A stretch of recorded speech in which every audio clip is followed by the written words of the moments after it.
Bonjour à tous. Alors notre relation avec la nature, c'est compliqué, hein. C'est un peu une histoire d'amour et de conflit en même temps. On a une dépendance qui est vitale, mais qu'on met pourtant nous-mêmes en danger.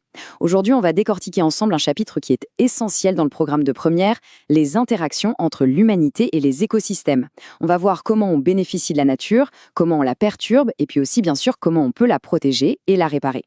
C'est un sujet qui est vraiment au cœur des enjeux actuels, et vous allez voir absolument central pour le bac. Allez, pour commencer, je te pose une question toute simple. Quand tu te balades en forêt, qu'est-ce que tu vois, au fond? Juste des arbres? Une simple réserve de bois pour faire des meubles ou pour se chauffer? C'est souvent la première idée qui nous vient en tête, mais en réalité, c'est une vision très très réductrice. En réalité, une forêt, c'est tellement plus qu'un simple stock de bois. C'est une source quasi inépuisable de bienfaits.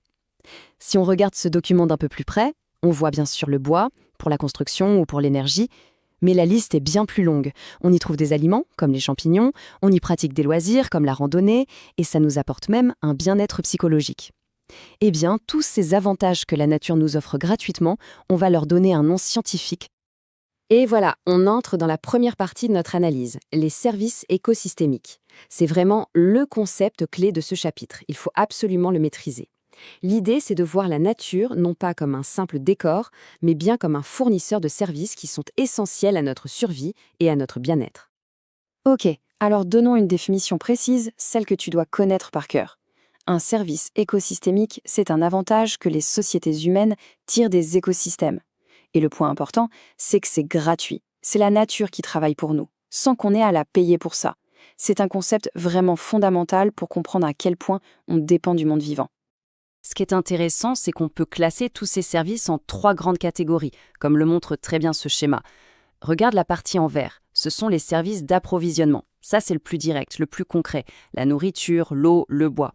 Ensuite, en bleu, on a les services de régulation. Là, c'est plus subtil, la purification de l'air, la pollinisation des cultures, la régulation du climat. Et enfin, en rose, les services culturels, qui touchent plutôt au loisir, à l'inspiration artistique ou tout simplement au bien-être qu'on ressent au contact de la nature. Pour que tu te rendes bien compte de l'importance vitale de ces services, et surtout ceux de régulation, voilà un chiffre choc, 7 millions. C'est le nombre de décès prématurés chaque année dans le monde à cause de la pollution de l'air, d'après l'OMS. Les écosystèmes, comme les forêts ou les océans, jouent un rôle de filtration absolument majeur. C'est un service de régulation qui nous sauve littéralement la vie. Mais voilà le problème, cette belle mécanique, elle est fragile. Et c'est là qu'on arrive au cœur du sujet. En profitant de tous ces services, l'homme affecte et souvent profondément le fonctionnement même des écosystèmes qui les fournissent. Ça nous amène à notre deuxième acte, comprendre comment nos activités perturbent ces équilibres.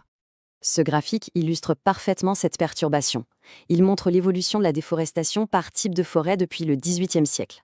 Regarde bien, on voit une accélération spectaculaire, surtout au XXe siècle.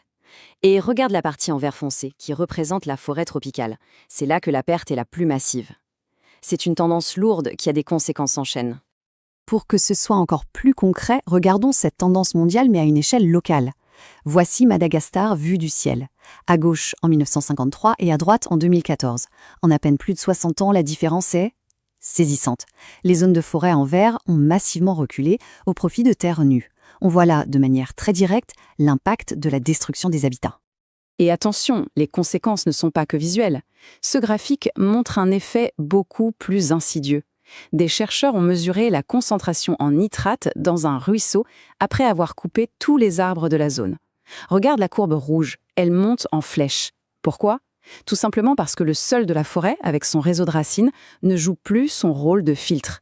Le résultat, une pollution de l'eau. Ça, c'est un parfait exemple de lien de cause à effet qu'il faut savoir analyser pour le bac. La perturbation, ce n'est pas toujours une destruction directe. Ça peut aussi être un déséquilibre. Cette carte, par exemple, montre l'avancée de la chenille processionnaire en France. Le réchauffement climatique permet à cette espèce de remonter de plus en plus vers le nord, où elle cause d'énormes dégâts sur les pins. C'est une perturbation de l'équilibre. Et face à ce genre de stress, on utilise un mot important, la résilience d'un écosystème. C'est sa capacité à encaisser la perturbation et à revenir, plus ou moins, à son état d'origine. La question, c'est de savoir si ces forêts de pins sont assez résilientes pour résister à cette nouvelle pression. Bon, c'est vrai, le constat est assez sombre, mais l'histoire ne s'arrête pas là. Heureusement, l'homme, en prenant conscience de son impact, développe aussi des stratégies pour inverser la tendance. C'est notre troisième et dernier acte. Comment protéger et comment restaurer les écosystèmes? La question est donc posée, face à ces perturbations, qu'est-ce qu'on peut faire concrètement? On va voir qu'il existe tout un champ de la science qui se consacre justement à cette mission de réparation de la nature. Le mot-clé à retenir ici, c'est ingénierie écologique. Qu'est-ce que c'est? C'est l'ensemble des actions qui visent à réparer les écosystèmes qui ont été dégradés. L'idée fondamentale, ce n'est pas de tout reconstruire artificiellement, mais plutôt de s'inspirer du fonctionnement naturel des écosystèmes pour les aider à se régénérer d'eux-mêmes. En gros, on travaille avec la nature, pas contre elle. Voici un exemple très visuel d'ingénierie écologique, un écopont qu'on appelle aussi un passage à faune.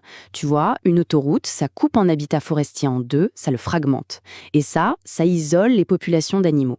Cet ouvrage, ce pont végétalisé, permet de recréer un corridor écologique pour que les animaux puissent se déplacer, se reproduire et donc maintenir leur diversité génétique. On vient ici réparer une fragmentation. Et les techniques d'ingénierie écologique sont très variées. Ce tableau en montre quelques-unes. On peut par exemple utiliser des plantes spécifiques pour dépolluer un ancien sol industriel, ça s'appelle la biorémédiation. Ou alors, un autre exemple célèbre, au parc de Yellowstone aux États-Unis, on a réintroduit le prédateur qui était au sommet de la chaîne alimentaire, le loup, pour réguler les populations de cerfs et permettre à toute la végétation de se régénérer.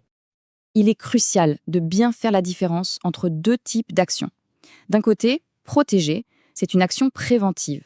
On met un écosystème qui est en bonne santé, sous cloche, comme dans une réserve naturelle, pour éviter qu'il ne soit abîmé.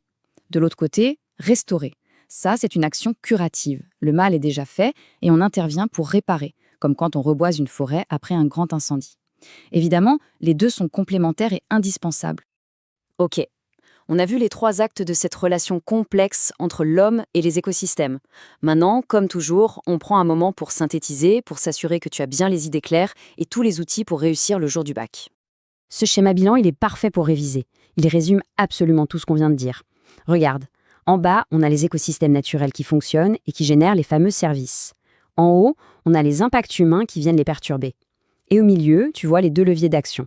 La protection, qui agit en amont, et la restauration, qui agit en aval pour réparer. Tu dois être capable de l'expliquer et de le commenter. Allez, voici ta fiche de révision express. 3 mots-clés que tu dois maîtriser sur le bout des doigts. Service écosystémique, on l'a bien défini. Ingénierie écologique, nos outils pour réparer. Et le 3e, résilience, cette capacité d'un écosystème à surmonter une perturbation. La compétence la plus importante pour ce chapitre, c'est de savoir mettre en relation des documents pour construire un raisonnement cause-conséquence. Et mon conseil méthodologique, soit toujours précis. Cite un chiffre, une date, un détail du graphique pour appuyer chacune de tes affirmations. Pour résumer l'idée centrale de ce chapitre, je crois que rien ne vaut cette phrase qui est tirée du bilan de votre manuel. Elle dit l'essentiel. Notre dépendance est totale. Nous ne sommes pas au-dessus ou à l'extérieur de la nature. On en fait partie intégrante et notre avenir dépend directement de sa santé. Et je vais te laisser avec cette question, une question ouverte pour que tu y réfléchisses. C'est vrai que jusqu'à présent, notre espèce a surtout été une force de perturbation majeure. Mais aujourd'hui, grâce à nos connaissances scientifiques et à notre capacité d'action, est-ce qu'on n'a pas aussi le potentiel de devenir les gardiens de la biosphère? Le choix, finalement, nous appartient. Merci de ton attention et à très bientôt pour un prochain cours.